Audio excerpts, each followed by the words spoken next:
Arthur Jenkins adjusted his weathered VFW cap as he made his way slowly down Fifth Avenue, his four-wheeled walker clicking rhythmically against the sidewalk. At 90, his body had grown frail, but his spirit burned as bright as the day he'd stormed the beaches of Normandy. The small American flag attached to his walker fluttered in the morning breeze, a quiet symbol of the principles he'd fought to defend decades ago. The modest apartment he'd left behind told the story of a life well lived, a glass case holding carefully preserved medals, faded photographs of his late wife Eleanor, and images of comrades in arms who had long since answered their final roll call. His Purple Heart replica was pinned proudly to his windbreaker, catching the sunlight as he moved with determined purpose toward City Hall Plaza. The protest he was joining wasn't born of radicalism, but of broken promises. Proposed cuts to veterans. Healthcare benefits and Social Security had mobilized a small but passionate group of mostly elderly demonstrators. To Arthur, this wasn't about politics, it was about honor, dignity, and the sacred covenant between a nation and those who had served it. City Hall Plaza buzzed with quiet determination as Arthur took his place among the gathered protesters. The crowd was modest, perhaps 36 people, most of them seniors carrying handmade signs with messages like, "Honor your vets and keep your promises." Their chants were soft but earnest. "Healthcare, not warfare," echoed across the plaza as speakers shared their stories and concerns. The demonstration had all the required permits and was taking place on public property. These weren't revolutionaries or troublemakers, they were citizens exercising their fundamental right to petition their government for redress of grievances. But the city's response was disproportionate and troubling. Perhaps influenced by inflammatory online chatter or simply eager to flex municipal muscle, the police department had deployed a surprisingly large contingent of officers in full riot gear. They formed an intimidating line across the plaza, shields raised, batons visible, their faces hidden behind dark visors. Captain Miller, the commanding officer known for his aggressive crowd control tactics, seemed determined to end the gathering quickly. His amplified voice boomed across the plaza. "This is an unlawful assembly. You have been warned to disperse. If you do not leave immediately, you will be subject to arrest and the use of force."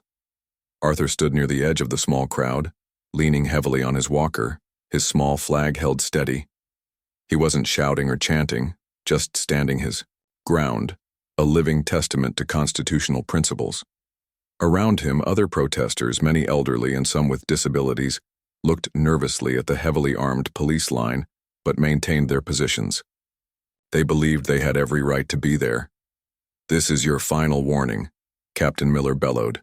"Disperse now." He gave a sharp nod to his officers, and several advanced on the protesters with batons raised. Panic rippled through the small crowd.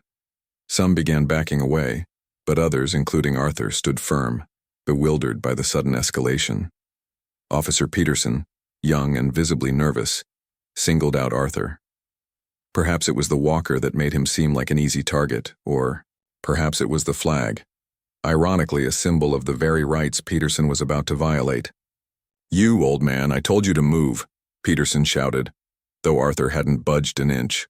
Arthur tried to explain that he was standing peacefully, but his words were lost in the rising chaos. Peterson, seeing only defiance in the elderly veteran's stance, unholstered his taser. "I said move." Peterson screamed, his voice cracking with a mixture of fear and misplaced aggression. Before Arthur could fully comprehend what was happening, before any other protester could intervene, Peterson fired. The barbs struck Arthur in the chest. 90 years of resilience, history, and quiet dignity crumpled as electricity coursed through his frail body. He cried out, a thin, pained sound, and collapsed onto the cold concrete. His walker clattered beside him. His small flag fell from his grasp and his VFW cap tumbled off, revealing thin white hair. Several protesters screamed, rushing forward to shield Arthur. "He's 90 years old. He's a veteran. What are you doing? You monsters?" A woman shouted at the police line, tears streaming down her face. Among the chaos, a sharp-eyed woman in her 50s, a retired military lawyer and veterans advocate, was already on her phone, She wasn't calling 911, which others were handling. She was calling a direct line to Washington, D.C., to someone with a particular interest in veteran welfare, especially those mistreated while exercising their constitutional rights. She spoke, quickly and urgently, detailing the tasing of a 90-year-old veteran at a peaceful protest. The voice on the other end listened intently, asked a few curt questions, then said simply, "Understood. Sit tight. Help is on the way." Less than 8 minutes later, the cacophony of the protest, the shouting, approaching sirens, Captain Miller's renewed bullhorn demands, was pierced by a new sound. The low, powerful thrum of multiple engines accompanied by the nearly silent whoosh of expensive tires on pavement. Heads turned. Even the riot police looked confused. Sweeping around the corner, ignoring hastily erected police barricades as if they were minor inconveniences, came a convoy of sleek black SUVs. Not just one or two, but 5 vehicles with windows tinted to an impenetrable sheen and barely visible government plates. They moved with silent, coordinated precision that spoke of high-level security and absolute authority. The lead SUV pulled directly to the plaza's edge, its doors opening before it had fully stopped. Men in dark, impeccably tailored suits emerged, earpieces glinting. They didn't draw weapons, but their calm, watchful intensity immediately shifted the entire scene's power dynamic. They fanned out, creating a secure perimeter, not around the police, but around the area where Arthur lay being attended by arriving paramedics. Captain Miller, seeing these unidentified authoritative figures essentially take control of his scene, strode forward, his face flushed with anger. "Who the hell are you people? This is a restricted police operation. You're interfering." The team leader, tall and lean with an unreadable expression, turned to face Captain Miller. He didn't raise his voice, simply held up a small leather credential case, flipping it open to reveal a badge that made Miller stop dead in his tracks, his bluster deflating instantly. "Federal agents, Captain," the lead agent said coolly. "United States Secret Service Dignitary Protection Detail, with a liaison from the Department of Veterans Affairs. We're here for Mr. Arthur Jenkins." As Captain Miller struggled to process this development, the central SUV's rear door opened. Another figure emerged. Not a suited agent, but a woman of immense, quiet authority. Eleanor Vance, the newly appointed Secretary of Veterans Affairs, was a highly respected former 4-star general known for her fierce advocacy for veterans' rights and intolerance for bureaucratic abuse. She had been in the city for a conference when she received the urgent call just minutes earlier. Her face was a mask of cold fury as she surveyed the scene. The fallen elderly veteran, the riot police, the discarded protest signs. She walked directly toward Arthur, who was being carefully placed on a stretcher, ignoring Captain Miller and the other officers. "Mr. Jenkins." "Arthur," she said, her voice surprisingly gentle as she knelt beside him, taking his frail, trembling hand. "I am Eleanor Vance, Secretary of Veterans Affairs. I am profoundly sorry for what happened to you here today. This is an outrage." Arthur, groggy but conscious, looked up at her with confusion. "Secretary? But why?" "Because, Arthur," she said, her voice hardening as she glanced toward the police. "No one who served this nation, especially a veteran of your generation and sacrifice, should ever be treated this way for exercising their fundamental rights. Ever." Secretary Vance stood and faced Captain Miller, who had approached tentatively, now looking deeply apprehensive. "Captain," she began, her voice low but carrying absolute authority. "You and your officers have tased a 90-year-old, unarmed, peaceful protester, a decorated combat veteran of World War II. You have done so on public property during a permitted assembly. Explain yourself." Miller stammered about unlawful assembly, warnings to disperse, officer safety. Secretary Vance cut him off. "Officer safety? From a 90-year-old man with a walker holding a flag?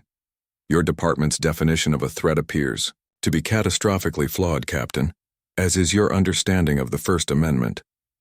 She turned to the lead Secret Service agent. "Agent Coulson, please secure all body cam footage from the officers involved as well as any city surveillance footage of this plaza for the last hour. I want a full federal review of this incident commencing immediately. The Department of Justice, Civil Rights Division will be formally notified by my office within the hour. Agent Coulson nodded. Already in progress, Madam Secretary.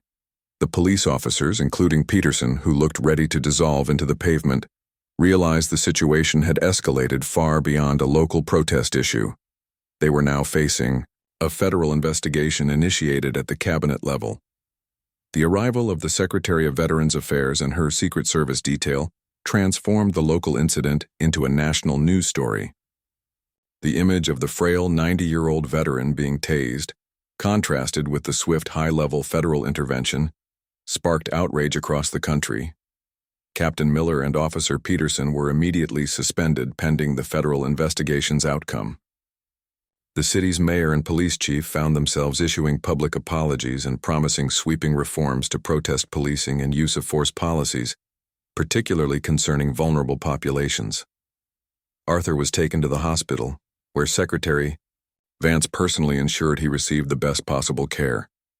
His injuries from the tasing and fall were thankfully not life-threatening, but the emotional shock was significant.